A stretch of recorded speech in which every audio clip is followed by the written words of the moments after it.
everyone, welcome в днешният книжен влог. В днешното видео ще се разходим из моята библиотечка и ще видим какво съм свършила с книжните цели от 2024 година. Аз и знам какво съм свършила, не много неща.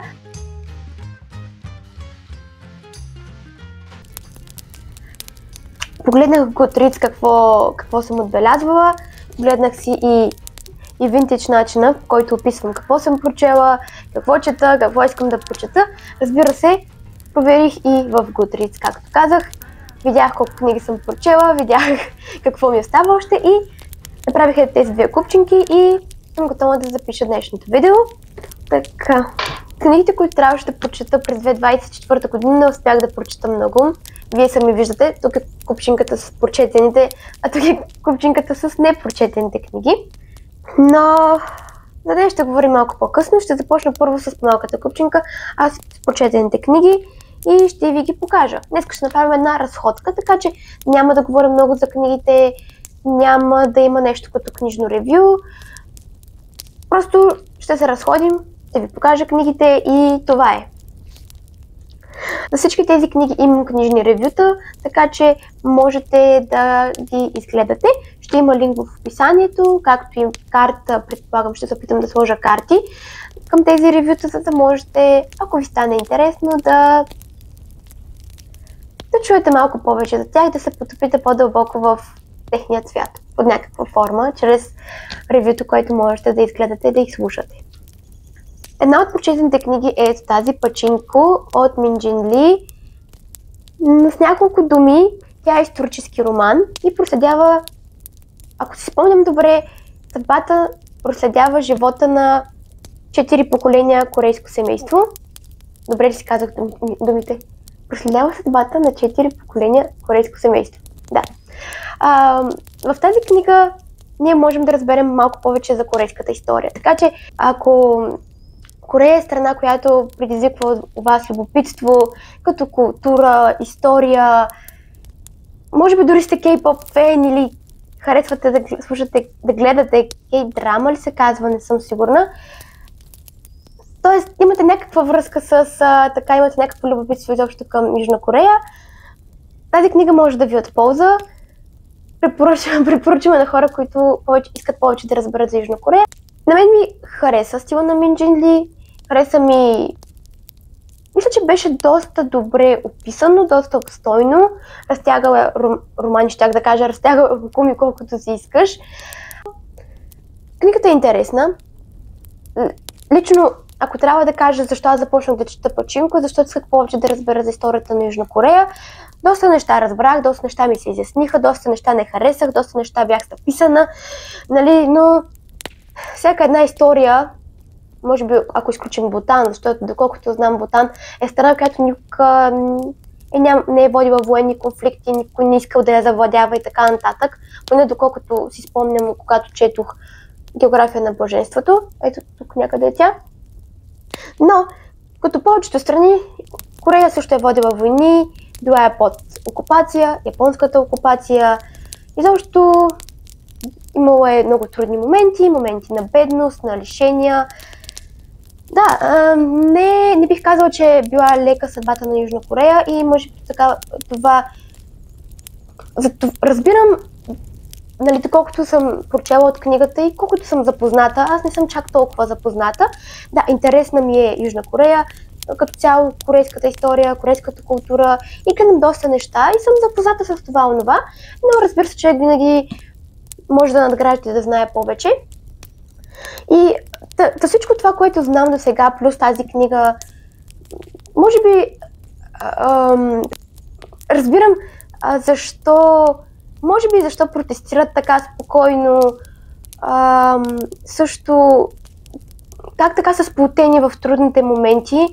Може би това се дължи, предполагам аз, на историята им, на трудните моменти, които са имали и знаейки какво е било преди, няма да позволят да бъде същото и сега. Да, така нещата ми се изясниха малко. И накратко, още малко да кажа, че малко се разприказвах, но това, което само да кажа не ми хареса в книгата е... Не ми хареса това разтягане на лукуми, което е характерно за романите. Аз затова и по-рядко чета такива книги. И изобщо имаше едни моменти, които не знам защо трябваше да бъдат там. Свързано с междуличностните отношения между героите, така да се изразя. Но все пак още не мога да ги разбера тези неща. Може би малко ми се искаше да е малко по-скучна, т.е. повече история, по-малко отношения между хората. Толкова не ми беше интересно Сунджа скарала се с сина си, защо се е скарала с сина си, защо той не говори с нея и така нататък. Но мен това не беше чак толкова интересно. Или за моментите между Сунджа и... забравих как се казваше главният ми герой. Янг-Джин беше майка и... забравих как се казваше мъжът в книгата с белият костюм. Ще го наричам мъжът с белият костюм, че съм забравила вече името на героят. Толкова не ме интересуваше отношенията между тях, какво се случва, как се случва, защо, така нататък, но пък имаше едни важни моменти в техните отношения, които пък представяха изобщо атмосферата на корейците по това време, което пак беше важно, не знам. Но може би за да е малко по-интересно, тя е вплела роман и история в едно, за да бъде по-интересно и по-лесно за четене, което определено е, защото знаете, че когато почнеш да четеш какво се случва между тези герои, тези завръзки, развръзки, които има между главните герои, какво ще се случи, просто те кара да четеш. Ако беше просто една история, то щеше да е малко скучно, сякаш учиш за училище. И може би от такава степен това е много лесно и много по-приятно така да четеш, защото на мен беше и интересно. Така че имам някакви смесени чувства към тази книга. Изключително много я харесвам, но в същото време съм, ако това беше по-малка, това ако беше повече. Но това е моето лично мнение, нали. Авторката е написала нещата както тя ги усеща и както тя иска и това е най-важното. Така че като цяло от 10 звезди давам 9 на тази книга. Вие сами можете да разберете, че доста съм я харесала. Да спирам да говоря за нея, защото наистина говорих повече отколкото може би за самото ревю за книгата. A few inches later. Защо тези 4 поколения се срещат с расизъм също, с дискриминация. Обхваща ранните години на 20 век, оттам се започва историята. Първо започваме през Сунджа, Янг-Джин, после се проследява съдбата на нейните деца, после изобщо живота им в Корея, след това когато отиват в Япония, как се стигна до там, дискриминацията, която децата и се срещат и децата на нейните деца на Сунджа се срещат в Япония, изобщо бедността, трудните моменти, лишенията, но книгата ви я препоръчвам заради Сунджа. Един вид. Тя показва изключително силен характер във втора част от книгата. Докато в първата част тя беше едно момиче, което преживя различни събития и тези събития доведоха до дадени резултати. И може би някой тогава ще си каже: малко момиче, върши простоти, незряло момиче. Във втората книга вие ще видите Сунджа като една зряла жена, която е с толкова силен дух, че всеки би се впечатлил, всеки би се вдъхновил от нея. Аз лично съм много горда, ако мога така да кажа, с този персонаж, защото много бях впечатлена от нея. Изобщо силата на характера, борбеността. Янг-Джин порасна в книгата. За мен тя беше най-интересният персонаж и може би заради това така много се застоях да я чета и понякога се застоях и приех това да чета този роман. Независимо, че както казах, имаше неща, които не ми харесаха. Нали, исках по-малко междуличностни отношения да срещам в книгата. Но заради нея продължих, защото бях толкова любопитна какво ще се случи с Сунджа, как тя ще се справи с тази ситуация. И в началото ще си кажете, може би тя е много глупаво момиче, то още встъпването и в Япония ще разберете, че тя изобщо не е глупаво момиче. Просто всеки може да бъде подведен и излъган на колкото и години да е. Просто хора сме. Но във втората част просто ще видите още встъпването в Япония, още в първите и моменти там, колко е умна, рационална, борбена. Да, Много харесах начина, по който Минджи е изградила образа на Сунджа. Това бих казала. Защото много бих говорила за тази книга и за персонажите, независимо, че дори съм забравила вече имената им. Мина доста време, както я прочетох. Но да, имаше герои в книгата, които ме озадачиха, герои, които не можех да разбера защо постъпват така, герои, които бяха толкова объркани и правеха грешки. Второстепенни герои, както и не. Книга, която лично за мен остава с едни смесени чувства и това е. Сега преминаваме напред, защото времето тече. Оставя книгата ето тук, после ще прибирам. Следващата книга е ето тази, която наскоро прочетох. Тя се казва "Смелоставен те харесват" от Ичиро Кишими Фумитаки Кога. Тази книга доста късно дойде в моя живот, така да се изразя, някъде през септември. Аз я включих тогава в книжните цели. Тази книга съдържа философските и психологическите идеи и учения на психологът Алфред Адлер. Това е основната тема и всичките тези знания, учения, които Алфред Адлер е предал през годините, се предават през тази книга на под формата на диалог между един младеж и един философ. И смятам, че това под някаква форма е много по-лесно, т.е. така под формата на диалог е по-лесно да възприемеш неговите идеи за живота, бих казала за живота, за отношенията между хората, как да си по-добра версия на себе си. Книгата е една от най-любимите ми за 2024 и съвсем наскоро даже записах ревю към нея. Даже 2 видеа имам към нея. Едно книжно ревю, а в следващото, както съм го накръстил, "Сладък миньон ви убеждава да прочетете любимата й книга, като ви чете цитати от нея". Така че това видео, второто, четем цитати от книгата. Ако искате така по-дълбоко да усетите настроението на тази книга. Аз изключително много я харесвам. Вие виждате, че тук съм белязвала и отбелязвала какви ли не неща. Като цяло, диалозите се осъществяват в 5 вечери и всяка една вечер младежът и философът обсъждат различни теми. Реално младежът отива при философът, дори и да не иска да си го признае, да търси помощ един вид, да се промени, да живее по-добре. И така започва да си говорят с философът. Първо си говорихме за травмите, че засягат тази тема, че травмите не съществуват, казва Алфред Адлер. Говорихме за тези теми, това беше най-любимата ми тема, между другото. Първа вечер така основно се говореше за това. Говореше се как хората искат да се променят, ама не се променят съвсем. Нали, за страха да се промениш като цяло. В следващите глави по спомени изобщо се учим как да разделяме задачите, как да изграждаме по-здравословни междуличностни отношения. Говорим за житейските задачи в живота, говорим си за живота в настоящето към края на книгата, изобщо как да гледаме на живота линейно или говори се за това, че доста хора виждат живота линейно, а той всъщност е точков път, накратко. Изобщо изключително много теми са обхванати в тази книга. Един вид се отхвърля теорията на Фройд за причинно-следствеността. Алфред Адлер има много по-различно виждане изобщо за всичко. За живота по принцип и на мен ми харесаха неговите идеи. Тук ще се срещнем с понятия като в момент, че се разсеях телеология и етиология.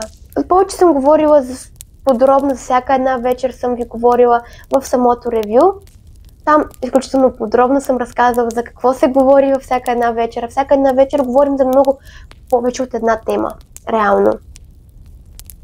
Но достатъчно съм говорила за тази книга и няма да говоря повече в това видео, защото горе-долу 3 видеа имам за нея. Дори последното видео, в което си говорихме "Животът е супа, а аз съм лъжицата". Животът е супа, аз съм лъжицата. Отново четох от нея и просто ми е достатъчно. Следващата книга е ето тази сладка книга. Един сладък съвременен роман. Той се казва "Баба праща поздрави и се извинява" от Фредерик Бакман. Между другото, тази книга много дълго време я отлагах, но тя дойде така при мен като подарък и аз все ще я прочета, но накрая случиха се нещата, започнах да я чета миналата година и изключително сладък роман, бих казала. Връзката между Елза и нейната баба беше за мен много докосваща, много сладка, щура на моменти, защото бабата на Елза е изключително ексцентрична. И мисля, че в книгата просто ще се посмеете, ще поплачете, ще се притеснявате, ще имате това чувство на ентусиазъм. В началото книгата е доста по-лека, доста по-забавна и смешна, но след смъртта на бабата на Елза, тогава книгата става малко по-дълбока, така да го кажа. Когато бабата на Елза почива, тя пише различни писма, като тези писма тя се извинява на всички хора, които е обидила, наранила по някакъв начин. И един вид изпраща Елза на приключения, защото Елза трябва да занесе всички тези писма и се среща с едно огромно куче, среща се с... Всъщност повечето хора са от блока, в който живее. Този блок ще кажеш, че на пръв поглед всички хора са непознати, са просто съседи, но в последствие разбираш как всички тези съдбите на тези хора са преплетени и са свързани всъщност с бабата на Елза и защо тя всъщност им се извинява понякога. И много интересна история. Най-интересното беше за мен също, че и Елза ги опознаваше. На един човек тя успя да помогне да се излекува и да започне да живее отново. Друг човек, какво имахме? Опозна много по-добре и разбра, че не е толкова страшен, колкото всички в блока, за колкото го мислят всички хора в блока. Намери нови приятели. Беше много сладка и докосваща история, която учи за силата на любовта, на прошката. Така че човек се заслужава да я прочете. Те пък всички книги от миналата ми година за книжните цели са били доста обемни. Аз нямах и много време да чета и затова така по-малко четях. Други един такъв книжен факт за мен, аз по принцип чета бавно книги. Не се напрягам да чета бързо, за да имам повече книжни ревюта или книжни видеа като цяло. Чета си бавно, спокойно, но и бързо в същото време, защото съм такъв човек, който обича да прави нещата на момента, но в същото пък време обичам да се оставям изобщо да живея цялата книга колкото се може повече. И тъй като бяха обемни, а в същото време и нямах толкова много време, книгите си обемни, аз чета и бавно и някакви нещата така се случиха. И една друга книга, която прочетох миналата година е "Не пипай тази книга" от Ян Ван Хелзинг. Доста интересна книга, бих казала. Много си я харесах. Тя е конспиративна книга. За мен беше интересно да я прочета. Казвала съм го в много видеа. За тази книга ми е много трудно да говоря и не искам и много да говоря, защото самото заглавие говори сама по себе си и някак се... Когато хванеш такъв тип теми, понякога води това за много голям хейт. Хора, които спорят и се ядосват и започват взаимно да се карат и какво ли не се случва, когато говориш за такъв тип теми, които засягат религиите или пък теми като конспиративни теории.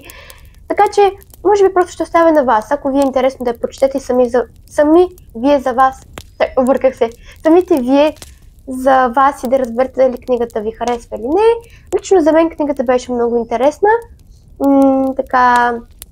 За мен беше интересна най-вече, защото аз не съм човек, който се осланя много на това, което е дадено като информация и на това, което вижда. Реално обичам да виждам една ситуация от различни ъгли, обичам да чувам различни мнения и по принцип, когато ми кажат това е черно, аз не мога да повярвам веднага, че е черно. Трябва сама да проуча един вид, за да разбера какво е. И затова тази книга толкова много ми хареса. Аз казах в едно друго видео, че книгата е подходяща за хора, които са готови да видят нещата от друг ъгъл, да подложат под съмнение свои разбирания и виждания, изобщо да научат нещо различно, нещо ново, така, да бъде умът им. И ако имате интерес, можете да я започнете да я четете. Всъщност и в края на книгата има малко такова self-help съдържание, така че може да я прочетете, ако желаете. И следващата книга е ето тази, "Коледна песен" от Чарлз Дикенс, но тази книга съм я прочела на половината. Историята е много интересна. Вярвайте ми, 2 зими я чета. Защо? Не знам дали е свързано с превода на книгата, изобщо не знам, просто стилът на Чарлз Дикенс за мен е много труден. До сега не се бях срещал с автор, който така да ме затрудни. Хора са казвали, примерно, че Дан Браун пишел така доста трудно, но всъщност съм чела една негова книга, която просто стана най-любимата ми. И изобщо ми носеше такъв уют, беше криминално, но да, беше изключително и си е все още много интересна книга за мен и една от любимите ми. Тя е Шифърът на Леонардо. Дан Браун беше авторът. Надявам се, че не съм объркала името на автора. Когато почнах да чета, примерно, Дан Браун, доста хора казаха, ама това е доста трудна книга. Дан Браун, книгата. Книгите на Дан Браун са доста трудни, стилът му написан е труден. За мен беше изключително лесно, не е нещо трудно, нали. Може би някой ще каже също за Чарлз Дикенс и за Коледна песен, но тази книга се опитвам от 2 зими да я прочета и в момента, в който започна да чета, настъпва хаос в ума ми. Аз просто не мога да разбера. Не ми се получава и просто един ден казах, няма повече да се мъча и я оставих. Но гледала съм филма и той е един от любимите ми филми, всъщност и на мен и на майка ми, така че знам колко е смислена и дълбока история в тази книга. Така че ще ви помоля, ако може би преразказана, ако има някъде някакъв по-детски вариант, това към детската литература ли спада, не знам. Но изобщо, ако има някакъв по-детски вариант на тази книга или преразказа, нещо, което да бъде много по-лесно за мен да я прочета, защото с Чарлз Дикенс просто няма да се спогодим. Това е. Няма да се мъча, така че това е книга, която съм прочела на половината. Но ми хареса смисълът в тази книга, защото Скруч, той е един начумерен дядо. Изобщо не му говори за празници, за Коледа или за какво. За него е само работа и пари. Това е. Избирайки работата, всъщност той дори се е отказал от любовта. Тоест имал е хубава връзка, но толкова се бил маничил в работата, че просто е изгубил и нея. И сякаш тогава, поне колкото аз спомням от филма, той вече тогава още повече стана начумерен и изобщо се потопи в работата и стана още по-неприятен като компания.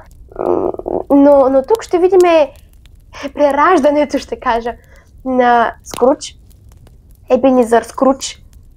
Трудно ми е да кажа първото ми име, защото точно преди Коледа, ако не се лъжа, го посещава старият му партньор, т.е. духът на неговият партньор в бизнес, той не знам с какво се занимаваше, Скруч е починал и преди Коледа, няколко дена преди Коледа, го посещава духа на неговия приятел, който му казва, че ако не промени начина си на живот, начина по който общува с хората, не му остава много дълго време.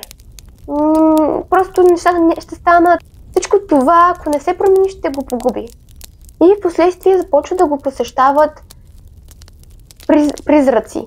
Призракът на миналото, на бъдещето и мисля, че на настоящето ли беше. Ще ви изложа каква беше точната история за книгата, но все пак аз в Goodreads написах няколко думи за книгата. Тук ще има, разбира се, в описанието линк към тях и можете да го прочетете, да видите какво съм писала за книгата, но тъй като не съм я прочела, просто не искам да говоря за нея, можете да прочетете моето книжно ревю, така да го наречем, в Goodreads за тази книга. И сега преминаваме, тук няма какво да си говорим за щастие, да ви покажа всичко, което остана. Добре, започваме от някъде. Първата книга е тази, която си купих миналата година. Всъщност аз дори съм я започнала, стигнала съм до 18-та страница и си стоя все още там, защото ми е малко трудно, честно да си кажа.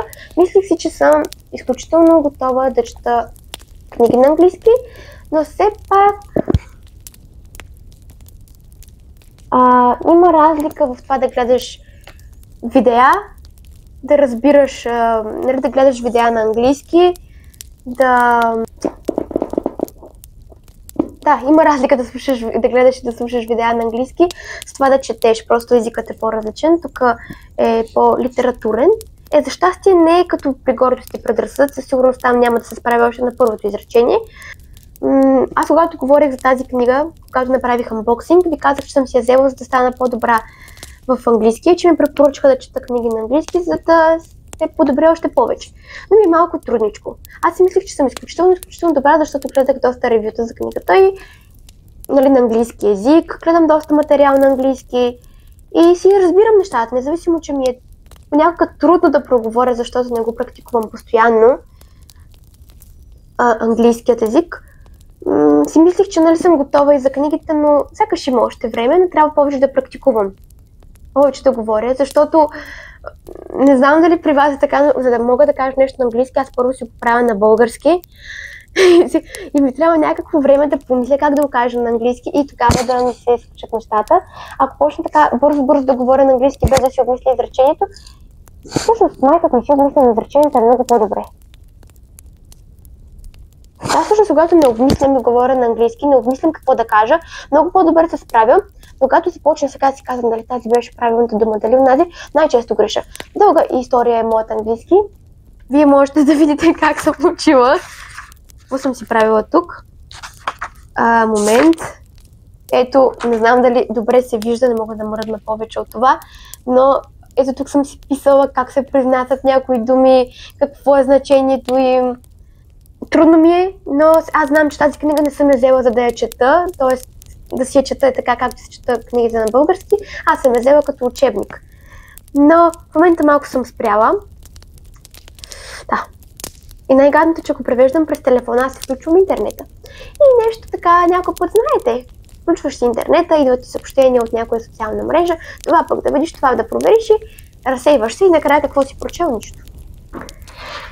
Да, следващата книга, която пак съм започнала и не съм довършила, се казва Корейската книга на щастието. Това е третата ми книга вече за Корея, където мога да разбера повече за Корея. И всъщност я започнах една вечер, преди няколко месеца може би, и съм стигнала до 20-та страница, мисля, до 18-та, но защо я спрях? Не защото не ми е интересна, а защото точно тогава четях смелостта да не те харесват и си казах не. Довърши си тази книга, тогава започвай с тази. Но в момента чета пък друга книга и ще стане малко назад, но ще се прочете, разбира се. Може би през лятото, някак си имам усещането, че е лятна книга. Вие имате ли тези усещания за някои книги, сякаш са сезонни книги? Аз доста често имам такъв тип, само вие дали работи. Това усещане, че някои книги са просто сезонни книги. Имат си сякаш най-правилният сезон, в който да се четат. Не знам. Нещо такова. Това е една книга, която бях забравила, че имам. Тя също ми беше като подарък и буквално съм забравила, че я имам. И трябва да я прочета, разбира се. Интересно ми е. Тя е от български автор, от Изабел, казва се Винаги има и още. И така. Следващата отиваме към Петър Дънов, учителят Петър Дънов, отново български автор. Тя вече е на една година, но се надявам да я прочета скоро време. Следващата ми книга, която според мен също е сезонна и я чакам вече, може би есента, тази година да се наема да я прочета, е Разум и чувства от Джейн Остин. Бях си я купила, когато прочетох Гордости и предразсъдъци. Аз бях изключително впечатлена от книгата. Това е един от любимите ми романи. В TikTok бях качила, наскоро се направих и TikTok, между другото. И тогава бях направила едно кратко видео, в което казах кои са ми любимите книги от 19 век. Гордост и предразсъдъци там, следващата е Джейн Eyre. И да, Гордост и предразсъдъци е моя любима книга, ще ви я покажа да я видите, да я се любовате, както аз съм се любовала преди време. И тогава мисля, че по някакъв начин, не си спомням как се случиха, но си взех още една нейна, но все още не съм я прочела. Майко мила, развалих си подредбата. Нещо. Така че есента, живот и здраве, надявам се да я прочета. Защото няма да ви лъжа, изобщо не съм на тема романи. Ама изобщо. Такива, нали, романи от 19 век. Не съм, но надяваме се есента да съм. Тази книга, между другото, забравих да кажа, че сега се сетих, че тези книги, които ви показвам, една част от книжните цели, но някои не са от книжните цели. Просто тук правим нещо, което забравих да кажа в началото на видеото, е, че правим една разходка изобщо в библиотечката ми, като ви показвам всички непрочетени книги, които имам у дома. И това е една от непрочетените книги. Тя не е част от книжните ми цели. Нея се чета от време на време, малко по малко и така. Наскоро, знаете, започнах отново да я чета, защото ми беше станало интересно да чета за Амигдала. Аз така се интересувам от нея в последната една година.